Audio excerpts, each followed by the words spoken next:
Hi everybody, welcome to Raj kitchens. இன்றைக்கி evening கொஞ்சம் ஃப்ரீயாக இருந்தேங்க. சரி, இந்த டயத்தில் என்ன பண்ணலான்னு கொஞ்சம் யோசித்தேன். அப்போ தான் கொஞ்சம் கார் தூசியாக இருந்தது. சரி, ஓகே, இன்றைக்கி கார் கொஞ்சம் க்ளீன் பண்ணிடலாம் அப்படின்னு சொல்லிட்டு தான் வந்தேன். நார்மலாக பைபாஸ் ரோட்டில் கொஞ்சம் கார் டிரைவிங் பண்ணுற பழக்கம் உண்டு.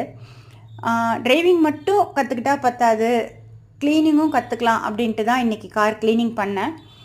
ஃபஸ்ட் ஒன் மேட்லாம் எடுத்து ரிமூவ் பண்ணிவிட்டு அதை க்ளீன் பண்ணிவிட்டு அதுக்கப்புறம் தான் கார் கழுவ ஆரம்பித்தேன்.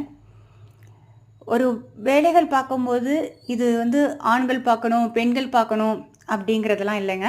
என்னையை பொறுத்த வரைக்கும் எந்த வேலையாக இருந்தாலும் அதில் நம்ம கான்சன்ட்ரேஷன் பண்ணி பண்ணணுங்கிறது என்னுடைய ஃபஸ்ட்டு இதுவாக இருக்கும். செகண்ட் ஒன் ஆண்களாக இருந்தாலும் சரி, பெண்களாக இருந்தாலும் சரி, ஒருத்தருக்கு ஒருத்தர் உள்ள வேலைகளை நம்ம இழுத்து பார்க்கும்போது தான் அதில் உள்ள ப்ளஸ் அண்ட் மைனஸ் என்ன அப்படிங்கிறத நம்மளால் உணர முடியும். முடிச்சுட்டு சீரியலும் பார்த்தாச்சு.